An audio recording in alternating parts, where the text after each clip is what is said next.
그런 준비 없이 은퇴하면은 은퇴하고 지루해 하고 다시 일을 하는 게 낫겠다라는 생각하실 수도 있을 것 같아요. 돈 문제보다는 그런 걸 되게 많이 생각했던 것 같아요.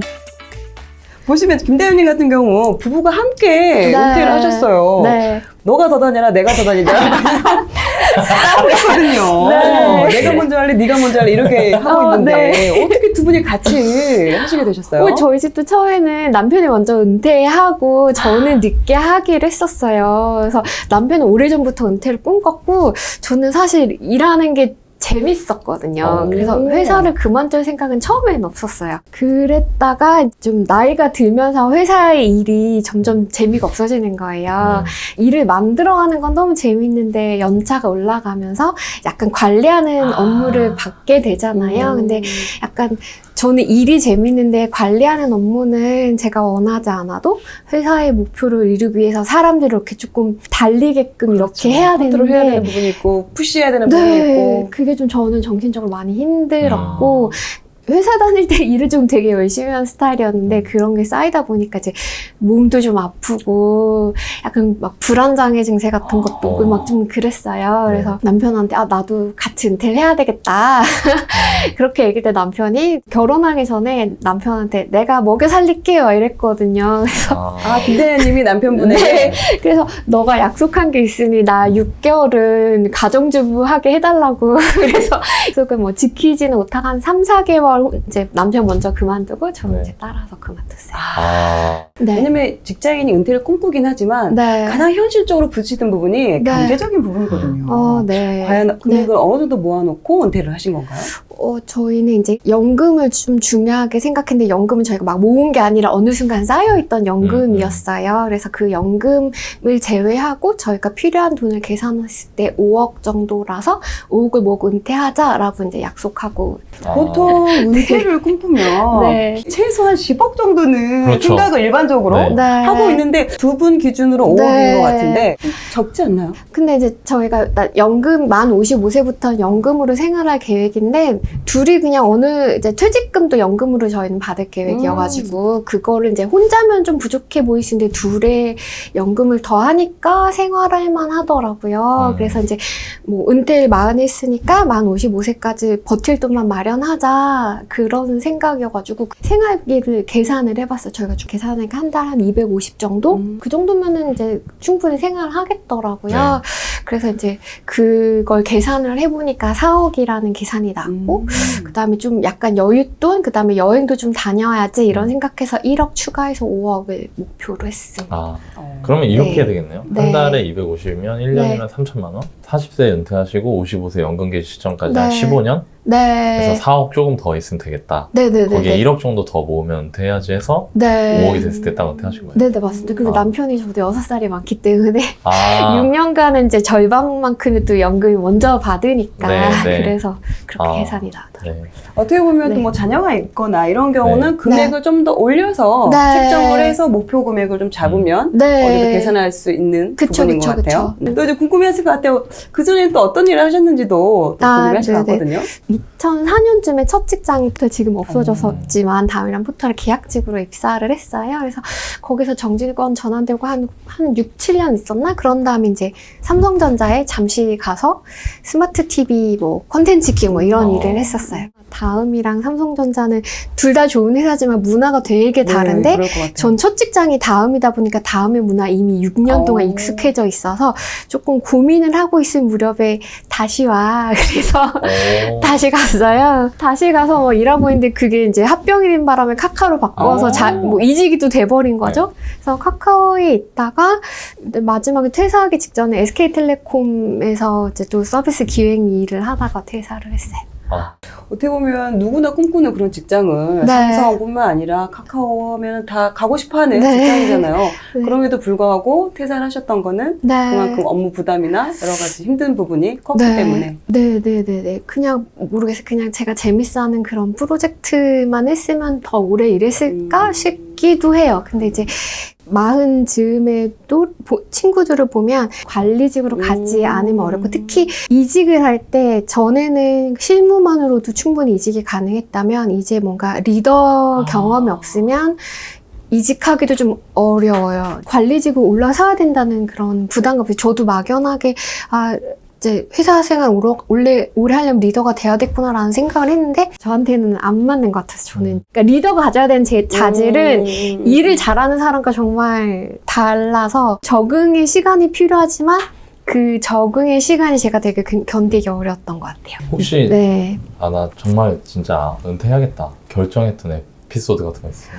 그냥 몸이 되게 아팠을 때였던 것 같아요. 제가 막 응급실에도 여러 번 실려갔던 적이 있고, 그러니까 한참 그럴 때 수술도 하고, 뭐 머리가 이유 없이 부었어요. 그러니까 스트레스 많이 받으셨구나. 네, 신경과 가서 검사를 했는데 머리가 이렇게 사람이 부으면 무섭잖아요. 근데 모든 검사를 다 해서 피 검사랑 MRI 찍고 다 했는데 멀쩡하대요. 근데 머리는 눈에 보이게 부어 있었어요. 이건 더 이상 버틸 수 없겠다, 내 몸이. 이러다가는 진짜 더 아파서 못하겠다라는 그게 되게 결정적이긴 했어요. 그 막 직원들한테 막 불러가지고 뭐 박대리 지금 이게 뭔가 박대리 이거 이렇게 해갖고 이게 되겠나? 이렇게 하는 게 네. 내가 차라리 하는 건 괜찮은데 네. 그런 게 힘드셨던 거죠. 뭐 그렇게 된 계기를 뭔가 말씀을 드리면 제가 보기엔 저희 팀원들이 다 꽉 차게 일을 하고 있어요. 이미 충분히 잘하고 있는데. 네. 이미 너무 일이 많아. 이분들 막 야근하고 힘들어. 근데 회사에서는 어떤 목표를 달성하기 또 하나의 프로젝트를 주는 거예요. 그럼 내가 봐도 이 사람들은 힘든데 내가 이 사람들은 더 일을 하라고 얘기를 해야 되잖아요.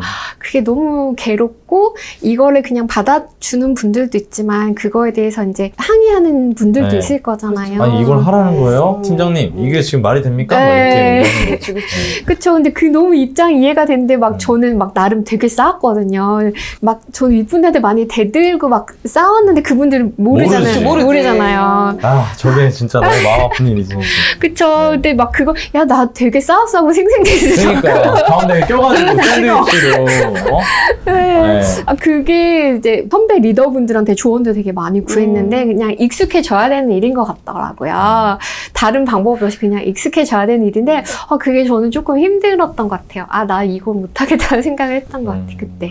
오히려 그런 질문, 그런 지적을 받던 박 대리님보다 오히려 김 대리님이 더 힘들어했는데. 왠지 뭐 그분도 힘드셨겠죠. 박 대리님은 알겠지 이제. 나가야겠다.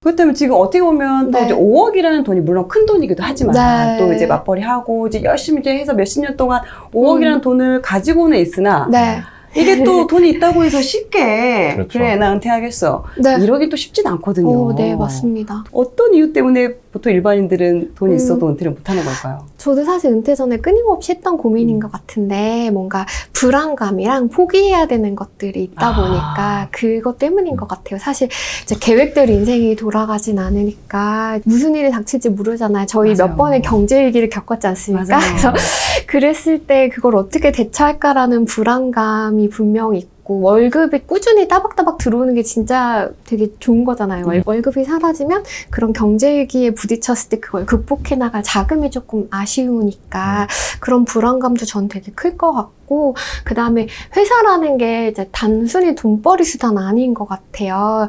이제 일단 회사라는 소속 자체가 주는 그 든든함이 있어요. 그렇죠. 어디선가 자기소개를 할 때 난 무슨 회사 다니는 누구야? 라고 하면 부가적인 설명을 사람들이 묻지 않아요. 맞아요. 하지만 저는 이제 막 뭔가 막 구구절절 설명해야 되거든요. 나 지금 쉬고 있어. 왜? 맞아요. 언제부터? 맞아요. 이제 그런 것들 꾸준히 돈이 벌리지 않는다고 생각하면은 약간 지금 쓰는 것처럼 여유 있게 돈을 쓸 수도 없으니까 이제 그런 포기해야 되는 것들이 많으니 아무래도 은퇴하기 어렵게 생각하지 않으실까 그렇게 생각해요. 저도 뭐 직전까지 끊임없이 했던 고민이기도 하고요. 그렇다면 이제 파이어족을 준비하고 있는 분들이라면 일단 또 준비를 하고 싶을 것 같아요. 어떤 걸 가장 먼저 물론 이제 금액적인 부분도 중요하겠지만 또 다른 면을 준비할 게 있다면 어떤 게 있을까요? 회사에 있으면 그냥 어떻게 시간이 가요. 회사에 있다 보면 하루가 다 끝나요.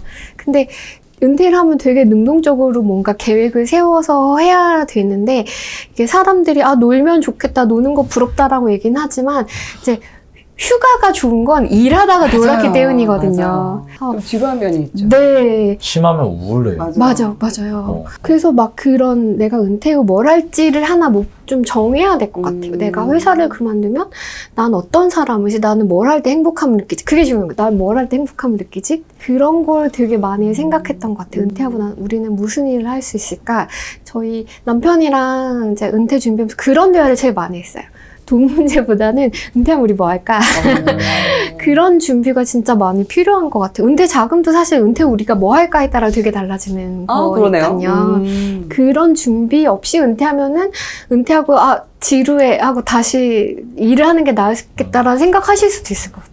시간이 너무 하루를 제대로 잘 쓰기가 어렵잖아요. 네, 그다음에 회사 다닐 때는 그래도 몇 시에 일어나서 몇 시까지는 움직이고 하루 세 끼도 규칙적으로 먹게 되는데 아무래도 혼자 있다 보면은 관리하는 사람이 없다 보니까 오늘 내일 잤다가 막 이런 경우도 있어서 그런 걸 미리 좀 생각을 해야 되는 부분이 있겠네요. 네, 맞습니다.